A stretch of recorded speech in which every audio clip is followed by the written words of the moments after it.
Okay जी, last time हमने ये last example की थी वाइल लूप की।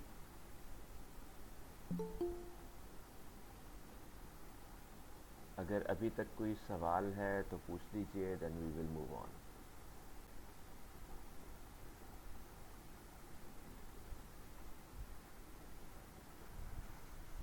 Everybody is okay?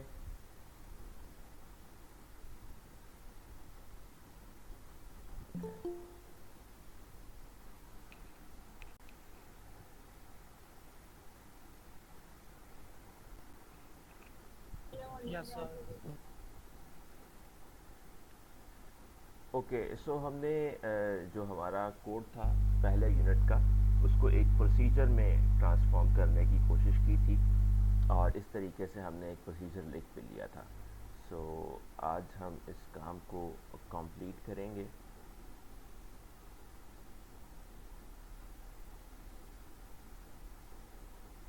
It's like अगर हम इसको लिखें def get next target which takes as input the page itself। फिर हम क्या करते हैं, स्टार्ट लिंक फाइंड करते हैं। Start link is equal to page dot find a double quote. फिर हम स्टार्ट कोड फाइंड करते हैं is equal to page dot find, sorry this was not this was ahref page dot find this code, and this time we will start from the start link।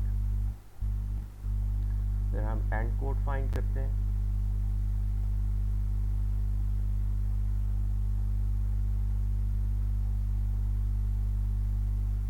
And now we start code plus 1 से शुरू करके इसको करते हैं। And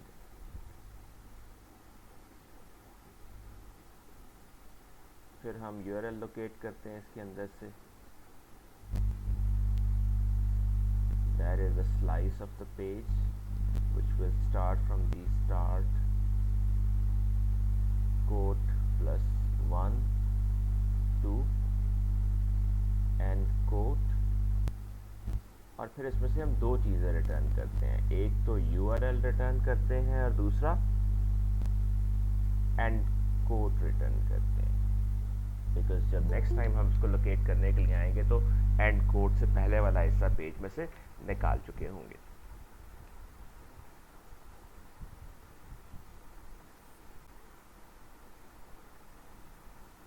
जी जी, अच्छा। So this was our procedure get next target. ठीक है, जस्ट टू चेक कि इसमें कोई एरर नहीं है, हम इसको एक बार रन करके देख लेते हैं। या इट्स ओके। अच्छा, अब हमें सर जी सर आप लेक्चर रिकॉर्ड कर रहे हैं? जी जी,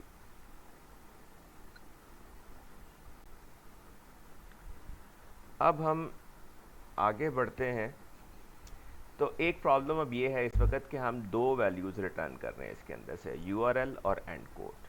ठीक है, तो दो वैल्यूज़ रिटर्न करने का मतलब ये है कि जब हम इस प्रोसीजर को कॉल करेंगे तो ये दो वैल्यूज़ हमें रिटर्न करेगा, तो हमें दो वेरिएबल चाहिए होंगे उनको स्टोर करने के लिए भी, राइट। सो दैट्स बेसिकली कि हम मल्टीपल असाइनमेंट उस वक्त कर रहे होंगे। मल्टीपल असाइनमेंट पाइथन में मुमकिन है अगर आपके पास दो वैल्यूज़ हों, जैसे कि ये आपको नज़र आ रहा है 1 2। आप इनको अगर इस तरीके से एक कंपाउंड अंदाज में असाइनमेंट कर दें A comma B and you assign it 1 comma 2, तो ये आपकी असाइनमेंट का पर्पस पूरा कर देगा। इसका मतलब ये होगा कि 1 A में चला जाएगा और 2 B में चला जाएगा। We just witness it. If I write for example A comma B and I give it 1 comma 2, then you will see A has 1 and B has 2। Similarly, अगर आप ये प्रोसीजर कॉल करते हैं get next target with some string page. आप इसको कोई element देते हैं, हम यहाँ से कुछ कॉपी भी कर लेते हैं। तो फॉर एग्जांपल अगर हम वही एक्स के सी डी 353 वाला पेज ओपन कर लें और उसका सोर्स ओपन कर लें और यहाँ से हम मिसाल के तौर पे एक या दो लिंक्स कॉपी कर लें,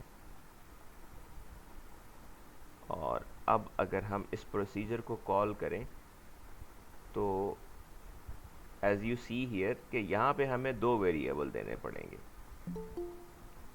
क्योंकि ये प्रोसीजर हमें दो वैल्यूज़ रिटर्न कर रहा है। ठीक है, so we write it like URL end position, हमने दो वेरिएबल लिए, और गेट नेक्स्ट टारगेट जो कॉल कर रहे हैं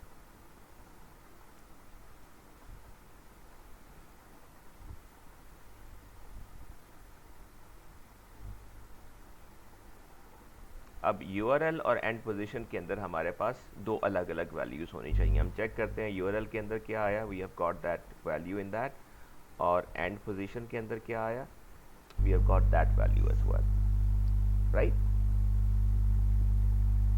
तो ये दोनों चीज़ें जो उसने रिटर्न की थी ये हम ले पाए हैं दो अलग अलग वेरिएबल्स के अंदर, और हमें ये दो वेरिएबल्स इसलिए इस्तेमाल करने हैं चूँकि हमारा प्रोसीजर दो वैल्यूज़ रिटर्न करता है।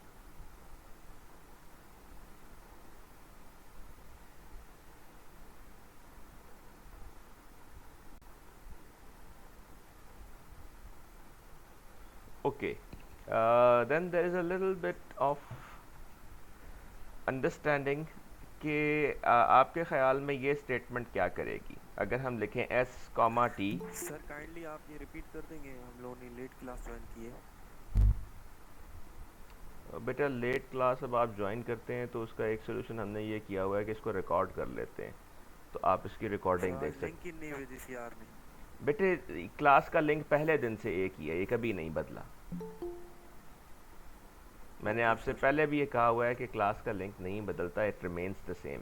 अब हर बार आप CR पे तो डिपेंड ना किया करें ना कि CR आपको लिंक देगा। एक बार आपको लिंक शेयर कर दिया है, अगर तब्दील होगा तो मैंने ये क्लासरूम में शेयर किया था, अगर आइंदा भी बदलेगा तो क्लासरूम में ही शेयर करूँगा। तो आप क्लासरूम से ले सकते हैं, CR से आपको लेना नहीं पड़ेगा ये लिंक। CR से पे बैंक मत किया करें कि वो आपको लिंक मुहैया करे। Okay sir.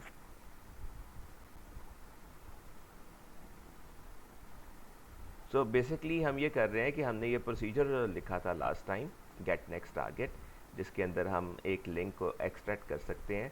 हमने ये लास्ट टाइम कहा था कि चूँकि दो वैल्यूज़ रिटर्न करता है, URL और एंड कोड, तो इन दोनों वैल्यूज़ को एक्सेप्ट करने के लिए हमें दो वेरिएबल्स को इनको असाइन करना पड़ेगा।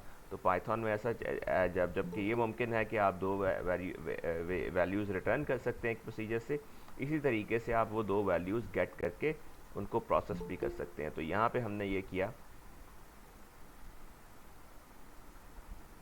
यहाँ पे हमने ये किया कि दो वेरिएबल्स लिए, एक का नाम हमने URL रख लिया, इसमें URL ही आना है तो नाम भी URL रख लिया, और एक एंड पोजीशन जिसमें एंड कोड की वैल्यू आएगी। और फिर हमने इस प्रोसीजर को कॉल किया, उसको एक स्ट्रिंग दे दी। इसको स्ट्रिंग को हम अलग एक वेरिएबल में स्टोर करके भी दे सकते थे, but just to see it that if it works और नॉट। फिर हमने URL को प्रिंट करके देखा तो हमें URL मिला उसके अंदर, और फिर हमने एंड पोजीशन को प्रिंट करके देखा तो उसके अंदर हमें एंड पोजीशन भी मिला, because it told that 36 is that position where this end code is, right.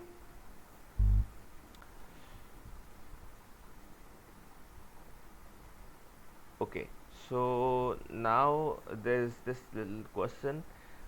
इस स्टेटमेंट को देखिए, s, t is equal to t, s। आपके ख्याल में ये स्टेटमेंट क्या कर रही है?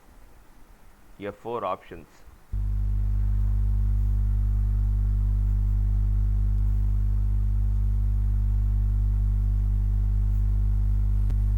I think third one option is correct. Yes, sir. C option. Option C, sir. Yes, sir. C option. Okay, चलिए हम एक वेरिएबल s लेते हैं, उसको 5 देते हैं, और एक t लेते हैं, उसको 8 दे देते हैं। ठीक है, सो s में 5 है और t में 8 है। फिर हम कहते हैं s comma t is t comma s, और अब हम चेक करते हैं तो s में 8 आ चुका है और t में 5, राइट। सो बेसिकली इसका मतलब क्या है, s को t मिल जाएगा और t को s मिल जाएगा, राइट। Yes, sir. ओके, अच्छा बिफोर मूविंग ऑन, अभी हमें एक चीज़ इसके अंदर हैंडल करनी है, एंड दैट इज़ कि हम उन सिचुएशंस को तो हैंडल कर रहे हैं जब हमारे पास कोई लिंक उस पेज के अंदर मौजूद है, लेकिन उस सिचुएशन में हम क्या करेंगे जब हमारे पास किसी पेज पर कोई लिंक नहीं होगा। इट इज़ पॉसिबल कि आप कोई ऐसा पेज विजिट करें जिसके ऊपर एक भी लिंक ना हो, although it will be very rare but it can still be possible. तो उस सिचुएशन में हम क्या करेंगे, एक मिनट।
जी, तो हम ये कह रहे थे कि अगर कोई ऐसी सिचुएशन हो कि हमारे पास जो जो पेज हम नेविगेट कर रहे हैं उस पेज के अंदर एक भी लिंक ना हो, तो उस चीज़ को हम कैसे हैंडल करेंगे। जैसे मिसाल के तौर पे आपके सामने ये एग्जांपल लिखी हुई है।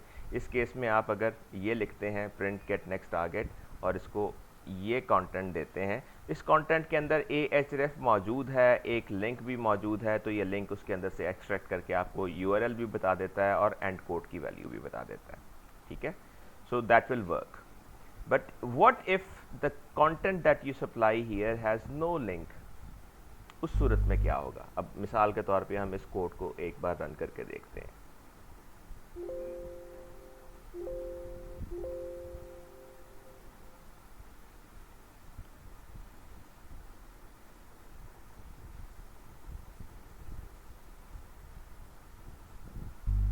मैं इस कंटेंट को सादा कर लेता हूँ बिल्कुल, and I say that it has only this thing in it, ठीक है। अब आप ये देख रहे हैं कि जो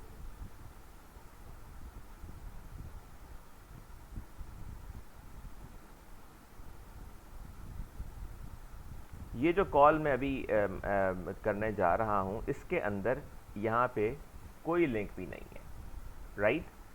सो अब आपके नज़दीक अगर आप अपने कोड को देखें तो can you make any guess के क्या हो सकता है। ये तो आपको नज़र आ रहा है ना कि यहाँ पे इसके अंदर अब ahref नहीं है, और इसका मतलब है इसके अंदर कोई लिंक भी हमें नहीं मिलेगा। अब अपने कोड को अगर हम देखें तो आपके ख्याल में क्या हो सकता है। Not defined error maybe. Not defined error, okay. चलिए इसको चला के देखते हैं और URL प्रिंट करके देखते हैं। So what it has done is, इसने आपको हेलो में से HELL हेल रिटर्न कर दिया है, O इसमें नहीं है। Now this is a result that you don't expect.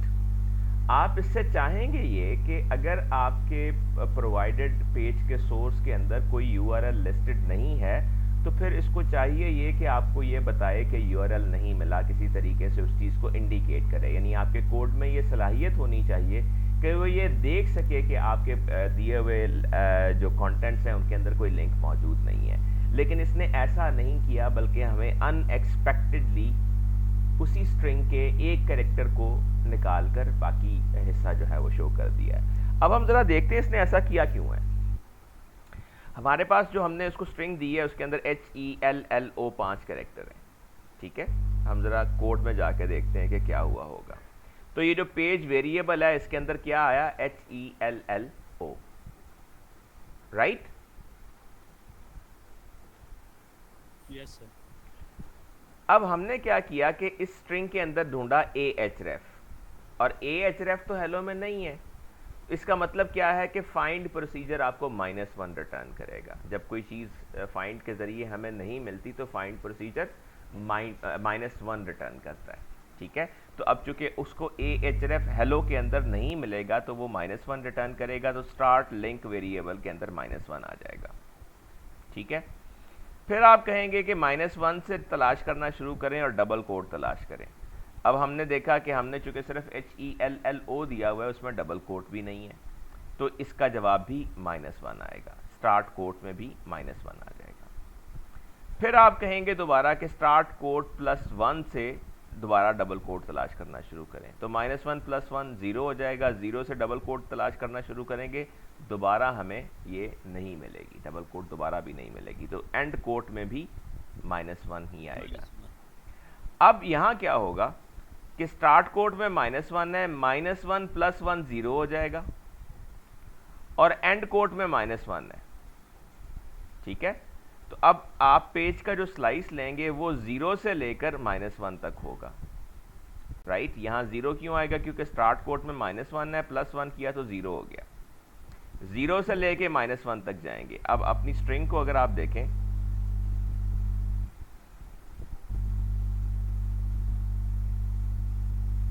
String को अगर आप देखें 0 से अगर आप शुरू करेंगे, -1 क्या है, जो आखिरी कैरेक्टर है, तो -1 से पहले तक वो ले लेगा, HELL, that's why it has returned HELL, right. Yes sir. Now this is something that should not happen. अब ये वो चीज़ है जो होनी नहीं चाहिए, यानी हम नहीं चाहेंगे कि हमारा कोड हमें इस तरह का रिजल्ट रिटर्न करे। हम क्या चाहते हैं कि हमारे कोड में ये सलाहियत हो कि अगर लिंक मौजूद नहीं है तो वो हमें कोई अप्रोप्रिएट मैसेज रिटर्न करे, राइट। मिसाल के तौर पे मुझे सबसे पहले पता कैसे चलेगा कि इसमें कोई लिंक नहीं है, उसमें ahref नहीं होगा, और ahref ना होने का मतलब ये है कि स्टार्ट लिंक में -1 आ जाएगा, ठीक है। तो मैं यहां अगर ये लिखूं, if start link is equal to -1,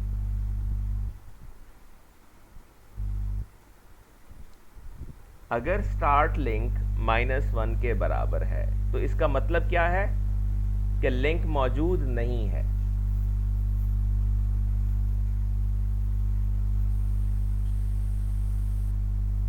ऐसा ही है ना इसका मतलब।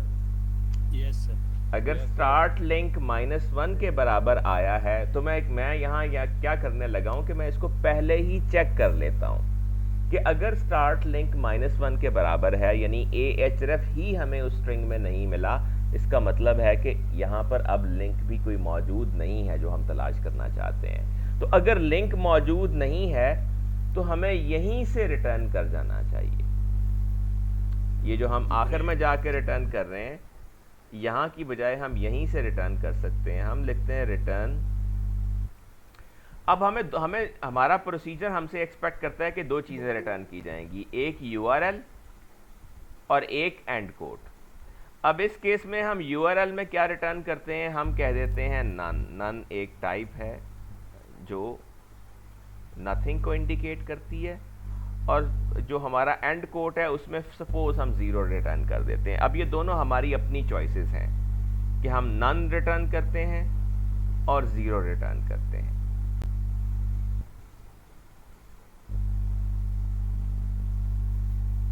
राइट सर जी। सर हम कोई स्टेटमेंट भी रिटर्न कर सकते हैं, जैसा कि देयर इज नो लिंक। जी, आप एक तो ये कि आपको दो चीज़ें रिटर्न करनी है, तो दो चीज़ें तो ज़रूरी हैं। अच्छा, आप कहते हैं नन की बजाय हम एक स्ट्रिंग रिटर्न कर देते हैं, मिसाल के तौर पे no link found. Yes sir. ठीक है, आप ये स्ट्रिंग रिटर्न कर देते हैं। बट द थिंग इज कि by returning this string you will not make your job easy, because एक होता है यूजर को मैसेज देना, ठीक है, यूजर को अगर मैसेज देना हो तो बेहतर है आप नो लिंक फाउंड या इस तरह का मैसेज दे दें, लेकिन अगर आपने पीछे सिर्फ अपने कॉलर जो जिस जगह से आपने इस प्रोसीजर को कॉल किया है उसको मैसेज देना है, तो पर्पस ये है कि आप उसे इंडिकेट कर दें और वो उसको इंटरसेप्ट कर ले, तो उस सूरत में हमारे लिए कोई सिंपलर मैसेज देना ज़्यादा यूज़फुल होगा। मिसाल के तौर पे अभी हम देखते हैं कि नन रिटर्न करके हम उसको कैसे बेहतर तरीके से इस्तेमाल कर सकते हैं। अगर हम ये स्ट्रिंग रिटर्न करेंगे तो ज़ाहिर स्ट्रिंग प्रोसेस करनी पड़ेगी उसे, तो मैं कहता हूँ नन और ज़ीरो, मैंने दो वैल्यूज़ रिटर्न की यहाँ से, ठीक है। इसका मतलब क्या हुआ, इसको ज़रा आप इस वक्त देखें तो कि अगर तो आपके प्रोवाइडेड पेज सोर्स के अंदर लिंक मौजूद है तो ये वाली बात, ये कंडीशन गलत हो जाएगी और ये रिटर्न स्टेटमेंट एग्जीक्यूट नहीं होगी। आप नीचे आ जाएंगे, स्टार्ट कोड फाइंड करेंगे, एंड कोड फाइंड करेंगे, यूआरएल फाइंड करेंगे और फिर यूआरएल और एंड कोड दोनों रिटर्न कर देंगे। लेकिन अगर पेज में लिंक मौजूद नहीं है तो स्टार्ट लिंक यहाँ -1 हो जाएगा, तो आप यहीं से नन और ज़ीरो रिटर्न कर देंगे। तो यानी आपका जो प्रोसीजर है जो आपने बनाया है वो दो चीज़ों को हैंडल कर रहा है। एक तो ये कि अगर लिंक मौजूद है तो वो यूआरएल और जो एंड कोड की लोकेशन है वो रिटर्न कर देता है, और दूसरी चीज़ आपका प्रोसीजर अब ये हैंडल कर रहा है कि अगर लिंक मौजूद नहीं है तो वो रिटर्न कर देता है नन और ज़ीरो। नन और ज़ीरो के ज़रिए वो ये इंडिकेट करता है कि यूआरएल नहीं मिला, और ज़ीरो चूँकि हमें कोई वैल्यू अब रिटर्न करनी है तो हम एंड कोड के लिए भी ज़ीरो रिटर्न कर देते हैं। कोई कन्फ्यूजन, कोई डाउट यहाँ तक? No sir. ओके, अब हम इसको एग्जीक्यूट करते हैं, ठीक है।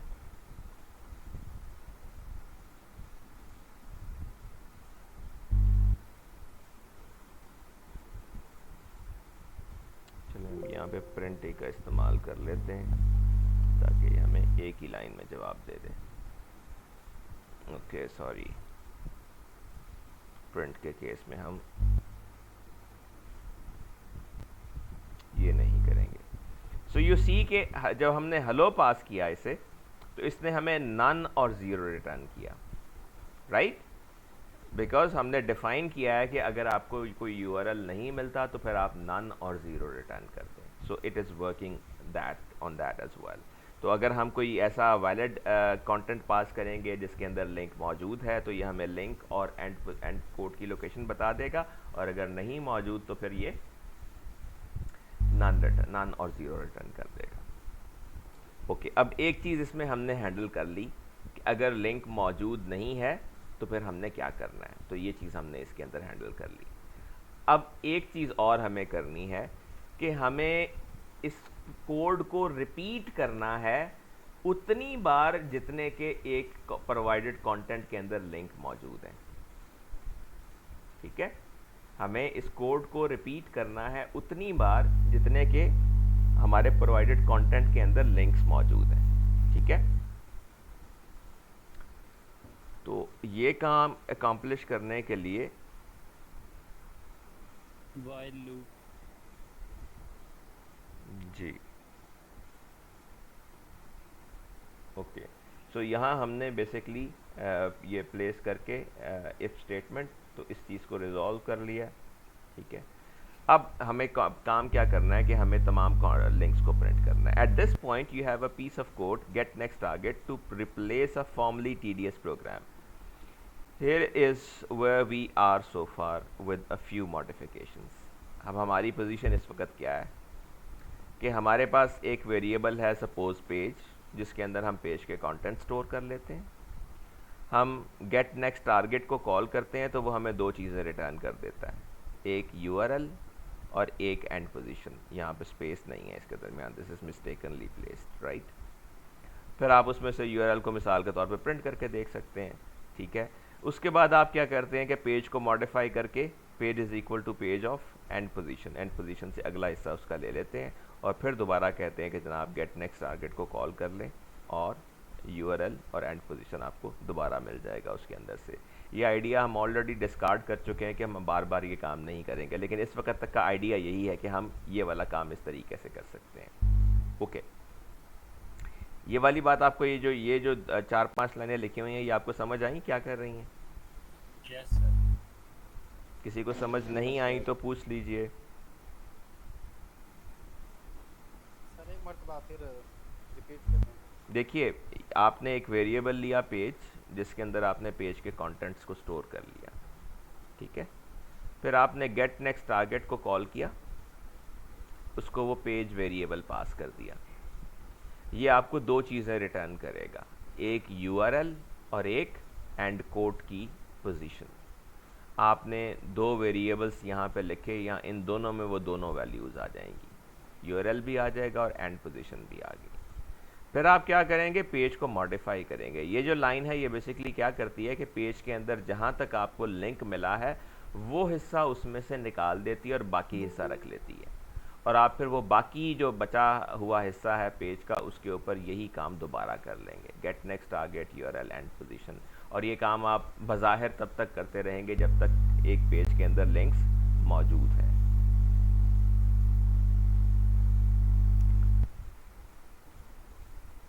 ठीक है जी। Yes sir. अच्छा, अब इसकी रेपिटेशन को बेहतर करने से पहले एक छोटी सी चीज़ हम ये करते हैं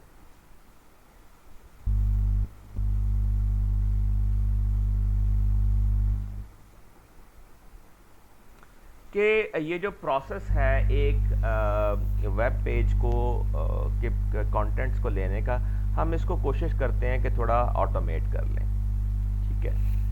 मिसाल के तौर पे if I right this import url lib,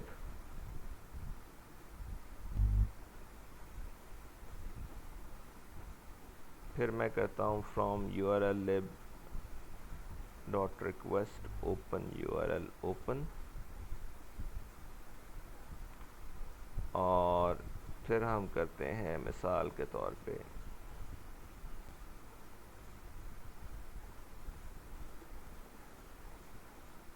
और इसके अंदर हम दे देते हैं URL में www.xkcd.com/353।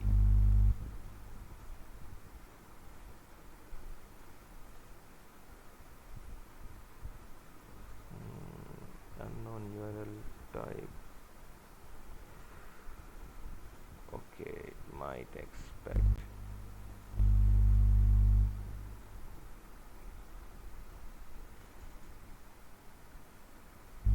So let's see. हम पेज को प्रिंट करके देखते हैं। हाँ, पेज इज एम्प्टी।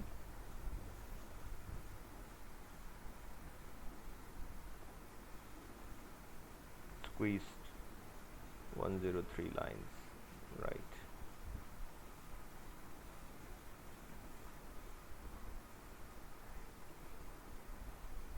तो ये उसने सारे पेज के कंटेंट हमें दे दिए हैं। मैं ज़रा आपको रिपीट करके बताता हूँ कि बेसिकली हमने किया क्या। मतलब यहाँ ज़रा क्लटर्ड हो गया तो यहीं से देख लेते हैं। हम ये चाहते हैं कि ये जो वेब पेज का सोर्स हम मैनुअली कॉपी करते हैं, हम किसी वेब पेज का लिंक मुहैया करें तो वो ऑटोमेटिकली उसके कंटेंट्स को रीड कर सके हमारा प्रोग्राम। उसके लिए हमने पाइथन की कुछ लाइब्रेरीज़ को इंक्लूड किया है। हमने url lib एक लाइब्रेरी है उसको इंक्लूड किया, और फिर url lib के अंदर से रिक्वेस्ट के अंदर से url ओपन, जो urls को ओपन करने के लिए इस्तेमाल होता है लाइब्रेरी का पार्ट, हमने इनको इंपोर्ट कर लिया। ये दोनों लाइनें हम अपने प्रोग्राम में एज इट इज़ लिख देंगे, ठीक है। मिसाल के तौर पे मैं ये लाइन लिख देता हूँ, इंपोर्ट url lib, और आमतौर पे इंपोर्ट स्टेटमेंट्स जो होती हैं वो अपने प्रोग्राम के शुरू में लिखते हैं। सो यहाँ आप लिखते हैं इंपोर्ट url lib, उसके बाद दूसरी चीज़ है from url lib dot request import url open. तो इन दोनों के बारे में आपको फ़िलहाल ज़्यादा परेशान होने की ज़रूरत नहीं है। आप ये दोनों लाइनें ऊपर इंक्लूड कर देंगे, ये हमें मदद करेंगी उस पेज के कंटेंट को रीड करने में जो पेज हम रीड करना चाहते हैं, ठीक है। और फिर ये जो पेज है स्ट्रिंग, इसको हम रीड कर लेंगे यहाँ पे। अब हम एक्सपेक्ट ये कर रहे हैं कि हमें जो पेज है उसका यूआरएल मुहैया किया जाएगा, ना कि पेज इटसेल्फ दिया जाएगा, राइट। तो मैंने ये दोनों इंक्लूड स्टेटमेंट्स यहाँ पे, इंपोर्ट स्टेटमेंट्स यहाँ पे डाल दी हैं, और जो पेज का लिंक हमें मुहैया किया जाएगा उस पेज को इस लाइन के ज़रिए यूआरएल ओपन, इसमें यूआरएल मुहैया कर देंगे आप, जिसको आपने ओपन करना है, डॉट रीड स्ट्रिंग में कन्वर्ट करके आप इसको पेज को असाइन कर देंगे। तो इन तीनों लाइनों को हम एज इट इज़ इस्तेमाल कर रहे हैं without a lot of discussion about them. और तीनों का पर्पस मैंने आपको बता दिया कि ये बेसिकली हम बजाय इसके कि पेज के कंटेंट्स खुद लोकेट करके कॉपी करें एक स्ट्रिंग की फॉर्म में, हम उनको ऑटोमेटिकली रीड कर पाएंगे इनकी मदद से, ठीक है। इसको भी हम एक बार कोड को रन करके टेस्ट करके देख लेते हैं that it works for us और नॉट। तो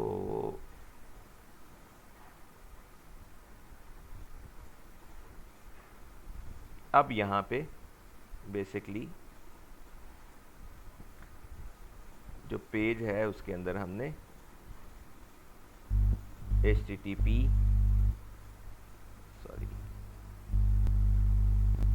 www.xkcd.com/353, right?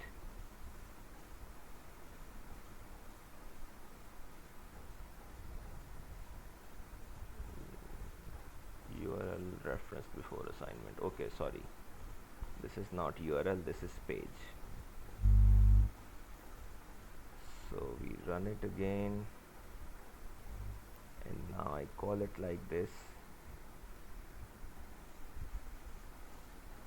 right? तो उसको जो पहला लिंक मिला that was for archive, तो archive का जो पहला लिंक उसको मिला, उसने वो हमें रिटर्न कर दिया। It will work for us.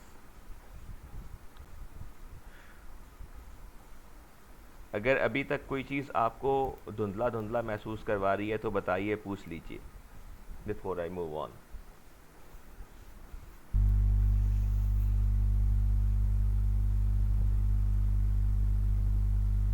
Everybody is okay? Sir ये जो आपने ऊपर दो लाइनें लिखी हैं, import URL lib और ये from URL lib, जी तो जी। ये प्रोग्राम का हिस्सा नहीं है, प्रोसीजर का हिस्सा नहीं है ये?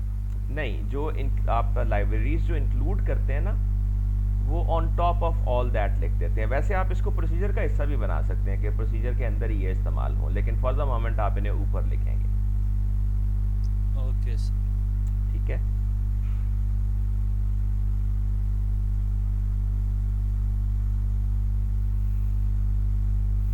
कोई और सवाल, कोई और डाउट, कोई और बात जो आपको? सर इसे पाइड्रॉइड के फॉर्मेट में एक बार लिखें प्लीज। बेटा पाइड्रॉइड में भी ऐसे ही लिखेंगे जैसे आप बाकी लिख रहे हैं, उसमें सिर्फ आपको कॉल करने की। जी जी। इनपुट वो इक्वल स्टेटमेंट के नीचे देनी होती है ना, तो फिर ये जो कौन सी लिखी है ये कहाँ लिखेंगे फिर? जहाँ आप प्रोसीजर लिख रहे हैं ना अपना पाइड्रॉइड में, उस प्रोसीजर के ऊपर ये आप लिख देंगे URL lib और URL lib, ठीक है, जैसे यहाँ लिखा हुआ है। हाँ, एक चीज़ ये कि मैं पाइड्रॉइड के बारे में ये श्योर नहीं हूँ कि उसके ऊपर URL lib इंपोर्ट होगी या नहीं होगी, क्योंकि हो सकता है कि लाइब्रेरीज़ के मामले में वो थोड़ा सा महदूद हो। तो अगर वहाँ पे इंपोर्ट नहीं होती तो फिर आप जैसे हम पहले कर रहे हैं ना कि सोर्स में से स्ट्रिंग कॉपी करके इस्तेमाल कर लेते हैं, तो आप वैसे ही करते रहेंगे फिर आप URL lib का इस्तेमाल नहीं करेंगे, ठीक है, अगर ये इंपोर्ट नहीं हो पाती वहाँ पे। ओके जी। तो अब हमने पेज को भी गेट करने का काम निस्बतन ऑटोमेट कर लिया है। अब ये देखिए कि आपके सामने एक नया स्ट्रक्चर बना हुआ है, एक नया प्रोसीजर बना हुआ है, ठीक है। In the following code fill in the test condition for the while loop and rest of the else statement, ठीक है। हमने एक प्रोसीजर बना लिया डेफ प्रिंट ऑल लिंक्स, ठीक है। हम एक प्रोसीजर बना रहे हैं जिसमें हम तमाम लिंक्स को प्रिंट करना चाहते हैं। हम इसको लाइन बाय लाइन देते जाते हैं और अपने कोड का हिस्सा बनाते जाते हैं। तो आप यहाँ से ये आपका लिंक ख़त्म हुआ, आपने ये किया पेज, उसके बाद आपने लिखा वाइल लूप को, ठीक है। और फिर आपने क्या लिखा है वाइल के अंदर URL एंड पोजीशन, आप ये जो प्रोसीजर आपने पहले लिखा हुआ है गेट नेक्स्ट टारगेट, आप इसको कॉल कर रहे हैं, इसको आप पेज देते हैं, ये आपको URL और एंड पोजीशन दे देता है। और फिर आप कहते हैं कि इफ़ URL अगर आपका यूआरएल जो है वो एम्प्टी नहीं है, ठीक है, तो आप यूआरएल को प्रिंट कर दें और पेज को मॉडिफाई करें, ठीक है। और वरना क्या करेंगे, वरना आप इस लूप को ब्रेक कर देंगे। हम इस प्रोसीजर को कंप्लीट करते हैं और देखते हैं कि क्या होता है। एक बार बिफोर कंप्लीटिंग इट हम यहाँ देखें अगर, तो हम बेसिकली यहाँ क्या कर रहे हैं, ये वही लाइन है जो हमने पहले लिखी थी कि गेट नेक्स्ट टारगेट को आप कॉल करते हैं तो वो आपको दो चीज़ें रिटर्न कर देता है, यूआरएल और एंड पोजीशन, ठीक है। फिर जब आप लिखते हैं इफ़ यूआरएल, तो इफ़ यूआरएल लिखने का मतलब क्या है, अगर तो यूआरएल में आया है नन तो ये कंडीशन फॉल्स हो जाएगी, क्योंकि नन बाय डिफ़ॉल्ट फॉल्स है, ठीक है। नन के अलावा कोई भी अगर यूआरएल इसके अंदर आया है तो ये कंडीशन ट्रू होगी, तो उस सूरत में ये यूआरएल को प्रिंट कर देगा और पेज को मॉडिफाई कर देगा, पेज को यानी एंड पोजीशन से आगे वाला हिस्सा रख लेगा, पीछे वाला हिस्सा निकाल देगा। तो ये वाला काम तो तकरीबन वही है जो हम पहले कर चुके हैं। लेकिन अगर यूआरएल में नन आया है तो ये कंडीशन फॉल्स हो जाएगी, आप एल्स में आ जाएंगे। और एल्स में आपको क्या करना चाहिए, if there was no valid URL that get next target did not find a link, then do something else. What do you need to do? आपके ख्याल में यहाँ आप else में क्या करेंगे? else में आप तब आएंगे जब आपको URL में none मिलेगा, यानी कि उस पेज के ऊपर कोई मजीद लिंक मौजूद नहीं होगा। तो फिर आपको क्या करना चाहिए, आपको सिंपली मजीद लिंक तलाश नहीं करने चाहिए, you should break out of this loop. आपको इस लूप से सिंपली ब्रेक स्टेटमेंट लिखकर बाहर आ जाना चाहिए, ठीक है। तो अब हम इस प्रोसीजर को यहाँ पे लिखते हैं, वाइल, यहाँ पे मैं कंडीशन लिख रहा हूँ ट्रू, फिर हम क्या लिखते हैं, URL end position is equal to get next target, और इसको हम फ़िलहाल यही पेज पास कर देते हैं। फिर हम लिखते हैं इफ़ यूआरएल, अगर यूआरएल नन नहीं है तो प्रिंट यूआरएल और page is equal to page end position onward, else break.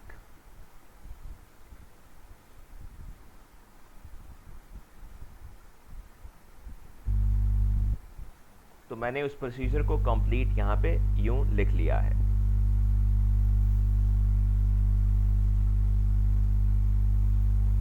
अब अगर आपको कोई बात इस वक्त मुश्किल लग रही है या समझ नहीं आ रही तो आप मुझे बता सकते हैं, we can cater that now. एक मरतबा कोड समझा दें। जी, मैं कोड को असल में थोड़ा सा पहले अगर मॉडिफाई कर लूँ। पहले तो चले ये देखिए कि हमने ना एक ये वाइल ट्रू लिखा है। ट्रू का मतलब ये है कि ये लूप हमेशा चलेगी, ये लूप कभी भी ख़त्म नहीं होगी, ठीक है। ट्रू जब आप लिख देते हैं ना वाइल की कंडीशन में, इसका मतलब ये है कि इस वाइल लूप को टर्मिनेट करने के लिए आपने ऐसी कोई कंडीशन नहीं लिखी जिससे ये टर्मिनेट हो जाए, ठीक है। तो ये लूप चलता रहेगा, ये और क्या करता रहेगा, गेट नेक्स्ट टारगेट के ज़रिए यूआरएल और एंड कोड फाइंड करता रहेगा।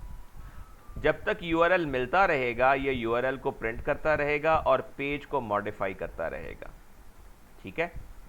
अब पेज मॉडिफाई हो गया, दोबारा यही इसी लूप के अंदर आप रहेंगे, दोबारा पेज जो है उसके ऊपर से यूआरएल एंड पोजीशन फाइंड करेंगे पेज के अगले हिस्से से, फिर दोबारा चेक करेंगे, अगर यूआरएल वैलिड मिला है तो यूआरएल को प्रिंट कर देंगे, फिर पेज को मॉडिफाई कर देंगे।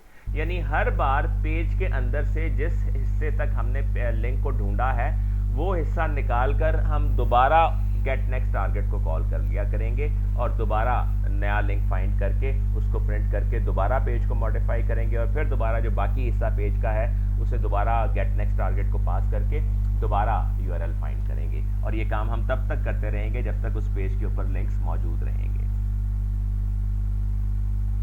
Did you get some idea now? Yes sir.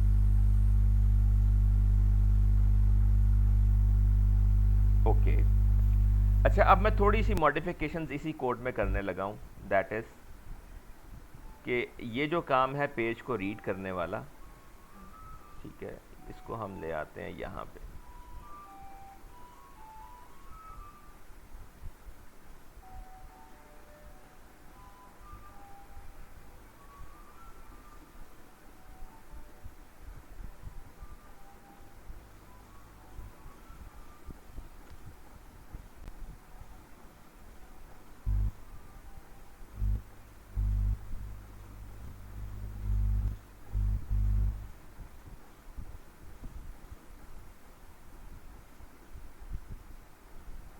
That's it.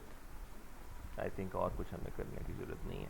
मैंने क्या किया, अब मेरा मेन प्रोसीजर अब ये हो गया, प्रिंट ऑल लिंक्स। इसको हम एक यूआरएल देंगे, ये उस यूआरएल को ओपन करके उसका पेज पूरा रीड कर लेगा, और पेज रीड करने के बाद इस लूप के अंदर ये गेट नेक्स्ट टारगेट को बार बार कॉल करता रहेगा, यूआरएल और एंड कोड फाइंड करता रहेगा जब तक इसको यूआरएल मिलते रहेंगे। और जैसे ही यूआरएल मिलने बंद हो जाएंगे तो ये इफ़ कंडीशन फॉल्स होगी, ये एल्स में आएगा और ब्रेक स्टेटमेंट एग्जीक्यूट कर देगा। ब्रेक स्टेटमेंट का काम क्या होता है कि लूप को उसी वक्त टर्मिनेट कर देती है, यानी ये लूप से हम फ़ौरन बाहर आ जाएंगे, ये काम ख़त्म हो जाएगा जो हमारा फाइंड करने वाला था। हम इसको एक बार अब रन करके देखते हैं।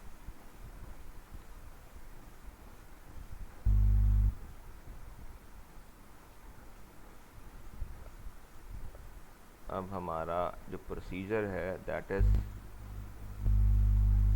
Print all links.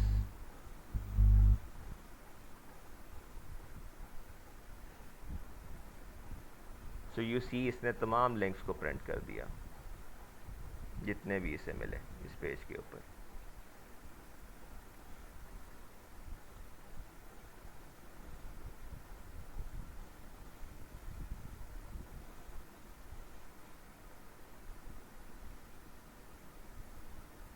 Right till here. सो जितने भी लिंक इसको मिले इस पेज के ऊपर, इसने इन तमाम लिंक्स को प्रिंट कर दिया।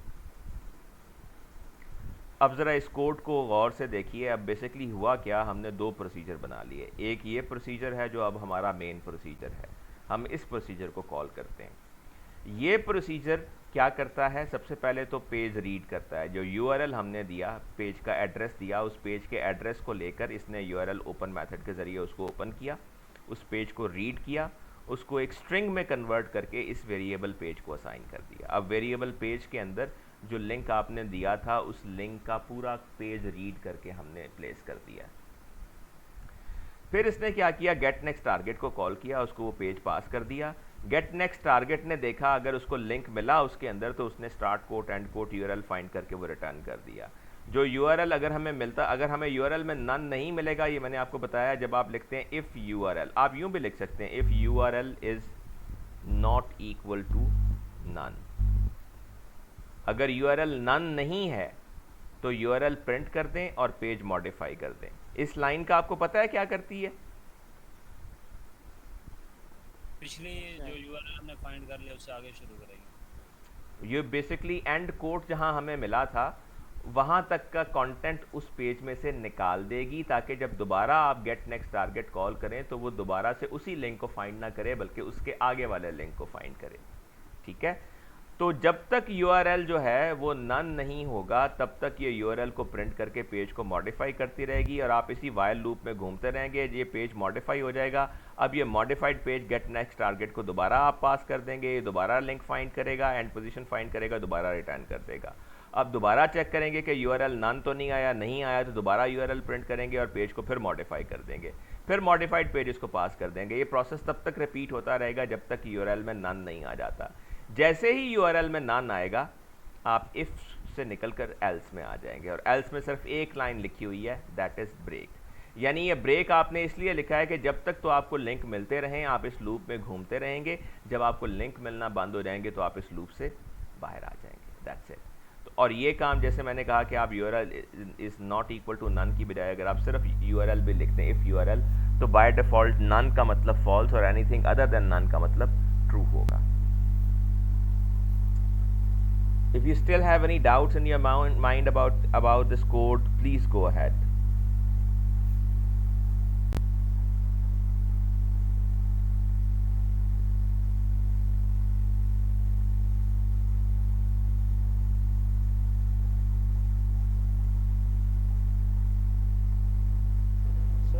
क्या करें, एक बार दोबारा दिखाना। जी जो हम रिकॉल करेंगे अपना प्रोसीजर वो वाला दिखाना थोड़ा, जब आपने रन किया तो उसके बाद। जी, मैंने बेसिकली ये लाइन सिंपली लिखी,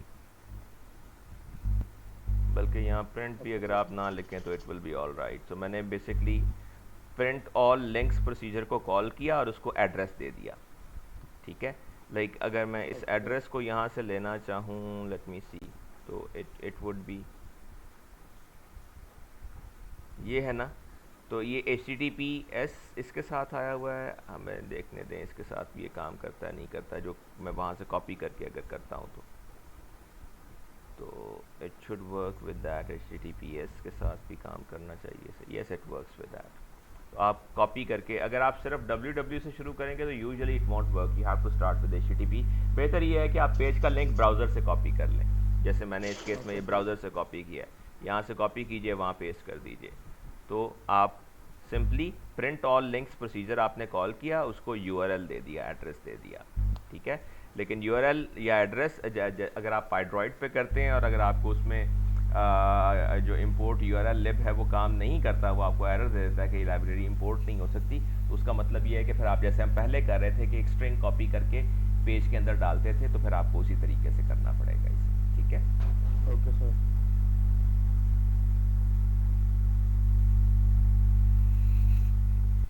यानी उस सूरत में यहाँ पे भी पेज आ जाएगा और ये वाली लाइन निकल जाएगी, ऊपर वाली दोनों इंपोर्ट वाली लाइनें भी निकल जाएंगी। जी सर कई वेब पेजेस पे ना जो सोर्स कोड मिलता है उसमें AHREF नहीं होता, तो उसका जी, क्या करें? असल में अब ये थोड़ा सा वेब का लैंडस्केप चेंज हो गया है, अब थोड़ा सा ये चीज़ें चेंज हो रही हैं, डिज़ाइन में मॉडिफिकेशन आ रही है। आप ज़ाहिर है ऐसा कोई पेज ही इस्तेमाल करेंगे जिस पे AHREF आपको मिलेगा, ठीक है। जो वेब का रेफरेंसिंग स्ट्रक्चर है उसमें अब मॉडिफिकेशंस आ रही हैं, तब्दीलियाँ आ रही हैं, they need something more now. Okay sir.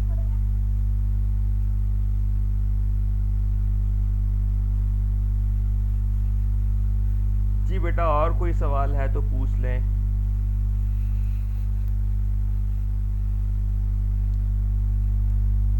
अगर कोई बात समझ नहीं आई, सिरे से ही समझ नहीं आई, तो भी पूछ लीजिए।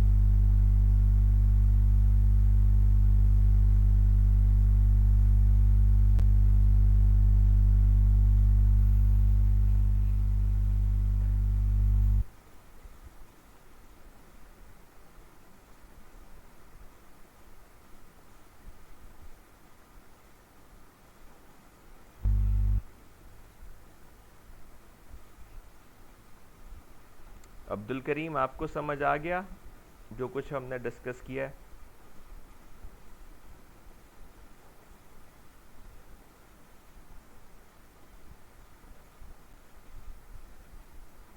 अब्दुल रहमान, आपको समझ आ गया? Yes sir. अब्दुल रहमान जावेद, आपको भी समझ आ गया बेटा? आ गया समझ सर। अब्दुल्ला तारिक,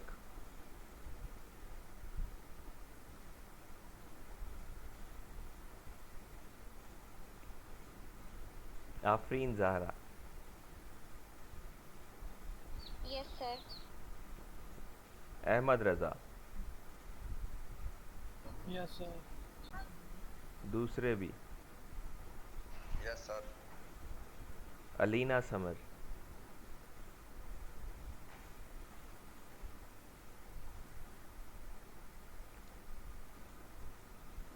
अली। जी अलीना बेटा, आप कुछ बोलने लगी थी, did you get it? Yes sir, आगे समझ, वो माइक नहीं ऑन हो रहा था। ओके। अली अकरमा,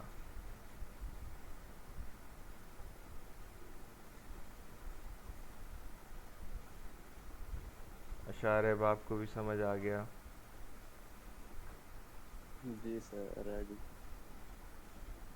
आयशा,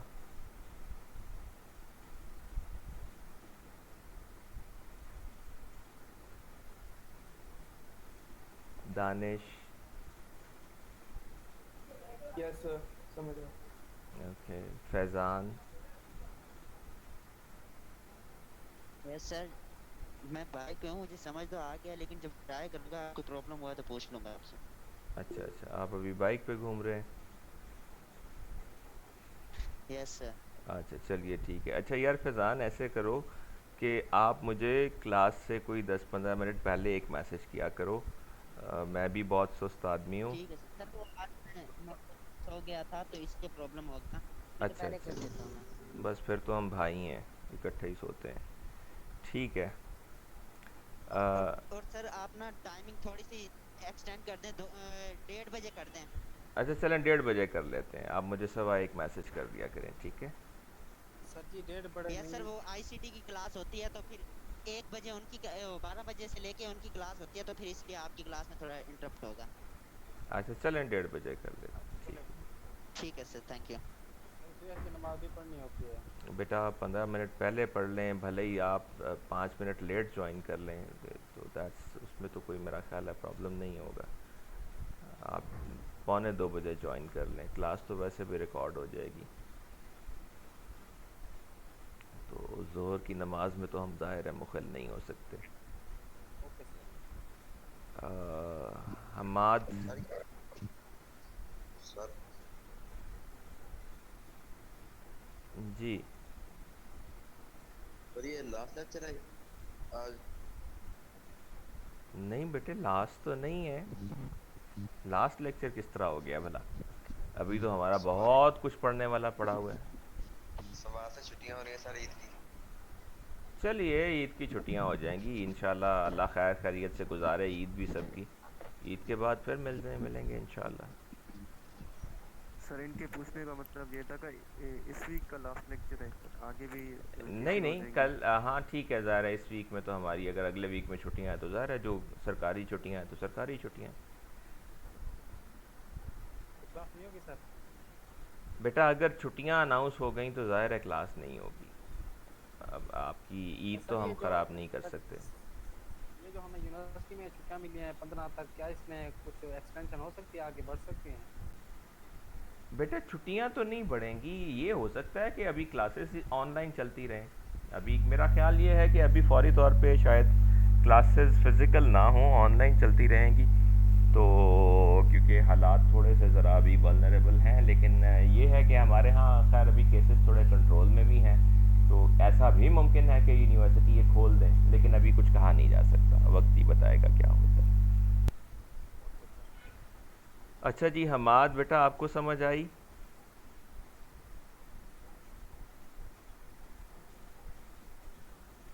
हमाद मुनीर, हमाद सईद, हमज़ा। जी सर आ गई। ओके। हारिस। ओके ठीक है। काशिफ। सर लेट ज्वाइन किया था इसलिए कुछ समझ नहीं आया शुरू में। अच्छा चलिए इसकी रिकॉर्डिंग देख लीजिएगा फिर। कोमल। आ रही है sir. Ahmad.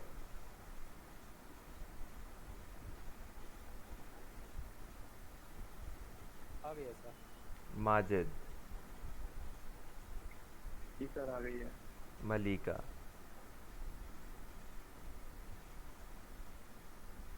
Yes sir. Maryam.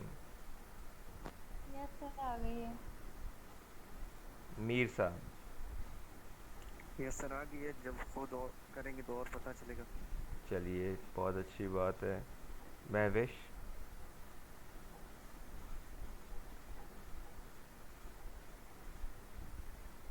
Yes sir आ गई है। मुबर्रा। यस सर आ गई।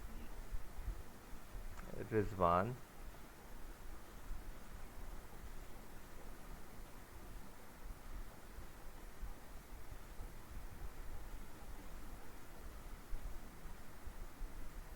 जुहैर। सर मैं मोहम्मद अब्दुल्ला हूँ, मेरे भाई की आईडी से मैं आया हूँ उधर से। मेरा इशू था थोड़ा मोबाइल से, नेटवर्क का। चलिए कोई बात नहीं, सवाल का जवाब तो दीजिए। यस सर समझ आ गया। Okay good. रुमेसा। ओके। सादत।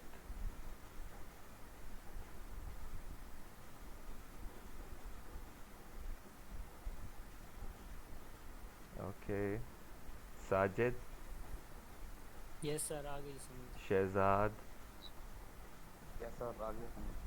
Sikandar, yes sir Tahrir, yes sir समझ आ गई, प्रैक्टिस कर रहा हूँ इसलिए माइक थोड़ा लेट खोला। ओके, तूबा,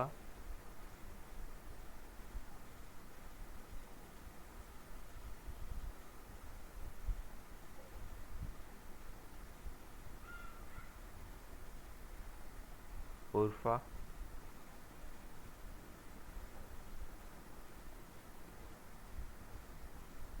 यस सर आ गई है। जैगम, यस सर आगे। जोनिश। यस सर आ गई। ओके, चलिए। जी जी सर एक क्वेश्चन था, इफ यू डोंट माइंड। जी जी। सर आप कोई ऑनलाइन वर्क कर रहे हैं इस हवाले से, प्रोग्रामिंग या डेवलपिंग? नहीं, मैं कुछ भी नहीं करता, मैं सिर्फ यही करता हूँ जो कर रहा हूँ।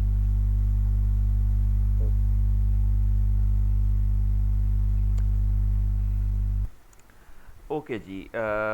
ये जो आज का लेसन था, ये बेसिकली आप समझ लें कि एक एतबार से हम एक मिड वे पे पहुँचते हैं जहाँ पे हमने एक्सट्रैक्शन का काम कंप्लीट कर लिया है। जो दो प्रोसीजर्स हमने लिखे हैं ये हमें इस काबिल करते हैं कि हम किसी भी एक पेज के ऊपर से तमाम लिंक्स को एक्सट्रैक्ट कर सकें। ठीक है, अब अगला काम जो हमारा है इसके बाद यूनिट 3 और फिर यूनिट 4 के अंदर वो ये होगा। जी जी। काम में महारत रखते हैं या सिर्फ टीचिंग ही है? दोबारा पूछिए।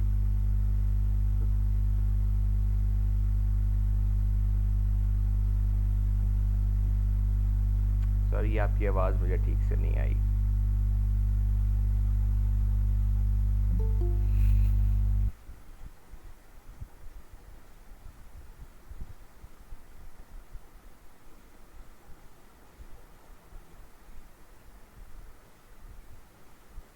मेरे ख्याल से वही पूछ रहा था फ्रीलांसिंग के हवाले से कि आप टीचिंग करते हैं या फ्रीलांसिंग? अच्छा अच्छा, नहीं, मैं फ्रीलांसिंग नहीं करता। फ्रीलांसिंग मैं नहीं करता, सिर्फ टीचिंग ही करता हूँ। आपकी क्लास में से वैसे कोई फ्रीलांसिंग करता है?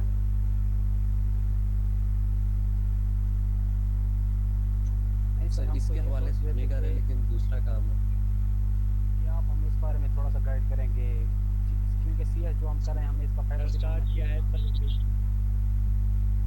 अच्छा, अब सबसे पहले, has anyone done any kind of freelancing so far? हाँ सर जी, मैंने 4 वेबसाइट्स बनाई हुई हैं और उनको हैंडल कर रहा हूँ। अच्छा, ये शहजाद यस महमूद, सर मैंने आर्टिकल लिखा। आपने क्या किया साजिद? Article sir. अच्छा, आप टेक्निकल राइटिंग करते हैं। सर वैसे कर रहे हैं, लेकिन ये कोडिंग इसके हवाले से नहीं है, लेकिन दूसरा काम कर रहे हैं। अच्छा, ठीक है, क्या कर रहे हैं? सर ई कॉमर्स का कर रहे हैं। यानी क्या करते हैं ई Selling. कॉमर्स के हवाले से? सेलिंग करते हैं अमेज़न पे। अच्छा, सेलिंग करते हैं। ये जैसे कोई एक्सट्रीम कॉमर्स और इस तरह के सेटअप्स हैं, कुछ इस किस्म का काम? जी जी जी, अच्छा एग्जैक्टली अच्छा सर। अच्छा, सही सही सही सही, ठीक ठीक ठीक ठीक। चलिए, असल में आजकल माशाल्लाह जो हमारी यूथ है वो बहुत डायनामिक है। हमारे ज़माने में तो खैर जब मैंने पढ़ना शुरू किया था तो इंटरनेट भी दस्तयाब नहीं होता था सिरे से, और जहाँ था भी वो बेचारा ऐसा होता था कि, लेकिन अभी तकरीबन हर क्लास में, जितनी भी क्लासेस मैं पढ़ा रहा हूँ, हर क्लास के अंदर कोई ना कोई स्टूडेंट मुझे ऐसा मिल जाता है जो फ्रीलांसिंग कर रहा होता है। कुछ लोग ग्राफिक डिज़ाइनिंग कर रहे हैं, कुछ लोग थोड़ी बहुत डेवलपमेंट भी कर रहे हैं। So that's an encouraging thing. इसमें अच्छी चीज़ ये है कि जो लोग कर रहे हैं उन्हें दूसरों को भी थोड़ा सा इनकरेज करना चाहिए और थोड़ा सा गाइड भी करना चाहिए, कि क्योंकि फ्रीलांसिंग की मार्केट बहुत बड़ी है और ज़ाहिर है पाकिस्तान के अलावा इंडिया, बांग्लादेश और जो बाकी छोटे ममालिक हैं वहाँ से भी बहुत सारे लोग इसमें से एक कंट्रीब्यूशन उठाते हैं। तो आप जितना ज़्यादा इसमें लाइक अपने साथ लोगों को इन्वॉल्व कर सकेंगे, it's good for individuals and it's good for country, क्योंकि आपको फिर टैक्स एवेजन भी मिलती है इसके अंदर। टेक डोमेन में अगर आप काम करते हैं तो पाकिस्तान में आप ज़ाहिर थोड़ा रेवेन्यू लेके आएंगे, थोड़े डॉलर्स लेके आएंगे, थोड़ी सी अपनी जेब भी भरेंगे और थोड़ा सा मुल्क के लिए भी आप अच्छा कर पाएंगे इसमें। So if you are doing a bit, help others out, दूसरों की भी थोड़ी मदद कीजिए ताकि वो भी इस काम में थोड़ा सा आगे बढ़ सकें। लेकिन कोई भी काम आपने करना हो वो सब्र आजमा होता है, आपको कई महीने और समटाइम्स कुछ साल भी एक स्टेल एफर्ट करनी पड़ती है, तो मेहनत के बगैर कोई चीज़ नहीं की जा सकती। तो शहजाद, आपने जो वेबसाइट्स बनाई हैं वो लोकल डेवलप की हैं या आपने फ्रीलांसिंग के ज़रिए किया ये? अच्छा, फ्रीलांसिंग के ज़रिए किया है। So Shahzad is one who is done a bit of freelancing और वेबसाइट्स डेवलप की हैं उन्होंने, ठीक है। बाकी भी कुछ लोग कुछ ना कुछ कर रहे हैं। सो साजिद जो है वो कुछ लिखने लिखाने का काम करते हैं। So you people can give a little session, आप अगर चाहें तो एक छोटा सा सेशन रख लीजिए, अरेंज कर लीजिए, जिसमें शहजाद, साजिद और अशारब अपनी इनपुट दे सकते हैं, बाकी लोग भी दे सकते हैं। सर इसमें ये काफ़ी होता है स्टार्ट में काफ़ी मुश्किल होता है कि हमें फ्री भी ऑर्डर काफ़ी दफ़ा करने पड़ते हैं, यस फ्री काम करना पड़ता है। यस यस यस यस असल में मैंने यही कहा कि स्टेल एफर्ट काफ़ी सारी होती है शुरू में, जिसका कोई रिज़ल्ट नहीं होता, बज़ाहिर टेंजिबल रिज़ल्ट नहीं होता, कोई पैसे नहीं मिल रहे होते, टेक्निकल काम में आपकी प्रोफाइल नहीं होती, वो भी आपके लिए एक इशू होती है शुरू में। जी जी सर मैं अभी तक भी $5 पे लिख रहा हूँ, मतलब इसमें कोई अर्निंग वगैरह नहीं है, पहले रिव्यूज़ वगैरह लेने होते हैं जैसे कि फाइवर वर्क वगैरह, इस पे ठीक ये ठीक ठीक मेन है कि पहले आप रिव्यू लें। रिव्यू लें मतलब? सर जिसको आप काम करके देते हैं ना वो आपको रिव्यू देते हैं, तो फिर बाद में जो और क्लाइंट आता है ना आपको रिव्यू दे के ही ऑर्डर प्लेस करता है। ठीक है ठीक है ठीक है ठीक है ठीक है ठीक है ठीक है ठीक है ठीक है, यानी आप पहले जो काम करते हैं सिर्फ रिव्यू के लिए कर देते हैं, मुफ्त कर देते हैं, और आप कस्टमर से ये एक्सपेक्ट करते हैं कि वो आपको रिव्यू थोड़ा मुनासिब दे दे, और जब आपके रिव्यूज़ थोड़े मुनासिब हो जाते हैं तो फिर आप कुछ अर्न करना शुरू कर देते हैं। तो आप आमतौर पर किस किस्म का कंटेंट लिखते हैं? सर मुख्तलिफ टॉपिक्स हैं, जैसे कि पेट्स पे भी मैं लिखता हूँ और उसके अलावा थोड़ा स्क्रिप्ट राइटिंग भी कर लेता हूँ। स्क्रिप्ट राइटिंग के 1-2 ऑर्डर मैंने हैंडल किए हैं, और उसके अलावा पेट पे भी लिखी है, डॉग नीच जैसे कि कैट नीच वगैरह। अच्छा, स्क्रिप्ट किस चीज़ का? सर स्क्रिप्ट कोई एक क्लाइंट था, वो अपने चैनल के बारे में लिखवाना चाहता था, तो अच्छा अच्छा मैंने अच्छा अच्छा लिख अच्छा, ठीक ठीक ठीक ठीक ठीक ठीक ठीक ठीक, सही सही सही सही, okay. So it's a good experience that you can share with each other. लेकिन एक चीज़ और इसमें अहम है, वो ये कि हमने ऐसे केसेस भी देखे जो एजुकेशन को बहुत ज़्यादा कॉम्प्रोमाइज़ कर देते हैं। मेरे ख़्याल में आपको एजुकेशन को कॉम्प्रोमाइज़ नहीं करना चाहिए। आप काम कर रहे हैं अगर तो करते रहिए, लेकिन उतना कीजिए जितना आपको ज़रूरत है या जितना आप महसूस करते हैं कि आप मैनेज कर सकते हैं। कुछ लोग ऐसा करते हैं कि उनको थोड़ा सा पैसे चार बेहतर मिलने लग जाते हैं, तो वो उसके लिए अपना पूरा वक्त जो है उसके ऊपर लगा देते हैं। So I don't think so that's a good activity to do that. तो आप अपनी तालीम को भी कॉम्प्रोमाइज़ मत कीजिए, और थोड़ा बहुत जो आप कोशिश कर सकते हैं वो आप कोशिश करते रहिए। अगर आप अपनी ट्यूशन फ़ी खुद अर्न कर लेते हैं, थोड़ी सी जो आपकी लिविंग है वो थोड़ी सी अफोर्ड करने के काबिल हो जाते हैं, तो I think that's good to go, इतना काफ़ी होता है। जैसा सर प्राइमरी गोल तो ये एजुकेशन है, वो तो एक तरह पैसिव इनकम या अल्टरनेटिव कह लें उसको, या मतलब कि जितना ज़रूरत है, जितना आप आसानी से अफोर्ड कर सकते हैं। लेकिन अगर आपकी एजुकेशन सफ़र करने लग जाए तो मैं समझता हूँ अच्छी चीज़ नहीं है। आपको अपनी तालीम को कॉम्प्रोमाइज़ नहीं कर देना चाहिए। बाकी ठीक है, if you can earn a bit that's a very good thing, आपको ज़रूर करना चाहिए। तो हाँ सही है सही है सही है। तो अपने पीयर्स को भी आप इनकरेज कीजिए, उनकी भी थोड़ी हेल्प कीजिए, if they want to get something from you that can help. बाकी जो इस कंटेंट के बारे में बात कर रहा था कि अब हमें आगे चल के जो काम करना है वो ये है कि एक पेज के ऊपर से जो हमें लिंक्स मिलते हैं, हम उन लिंक्स को एक्सप्लोर करके मज़ीद पेजेस को ओपन करें, और फिर उनके ऊपर जो लिंक्स हैं उनको भी एक्सप्लोर करें, और फिर हर पेज के ऊपर जो जो कंटेंट लिखा हुआ है उस कंटेंट को भी हम अपने पास मैनेज करके उसका इंडेक्स स्टोर कर सकें, ताकि जब यूज़र हमें कोई क्वेरी दे तो उस क्वेरी को हम मैच करके बता सकेंगे कौन कौन से मैचिंग लिंक्स हैं जिनके ऊपर आपको आपके मतलूबा नताइज मिल सकते हैं, जैसे कि गूगल करता है। So we will complete that thing in the coming lectures. फ़िलहाल के लिए हम इसको यहाँ पे ख़त्म कर रहे हैं। अगर नेक्स्ट वीक से छुट्टियाँ अनाउंस हो जाती हैं, जो कि गालिबन हो चुकी हुई हैं, तो इसका मतलब ये होगा कि जो ईद का वीक है वो हमारा ऑफ होगा, उसमें हम क्लास जो है हमारी नहीं हो रही होगी। सो एक चीज़ मैं इस दौरान कोशिश करूँगा सेटअप करने की, जो मैं अभी तक नहीं कर सका, वो ऑटो ग्रेडर है, ताकि आपको जो को काम दूँ तो वो ऑटो ग्रेड भी हो सके। तो उसके लिए अगर कोई इंस्ट्रक्शंस हुई तो वो क्लासरूम में पोस्ट कर दूँगा। तो गुड फॉर नाउ, ठीक है जी, ऑल दी बेस्ट। सर ये मीट कब हो रहे हैं? अब बेटा मुझे बिल्कुल नहीं मालूम यूनिवर्सिटी इस मामले में क्या पॉलिसी डिसाइड करती है, वो सबके सामने आ जाएगी जैसे ही होता है कुछ।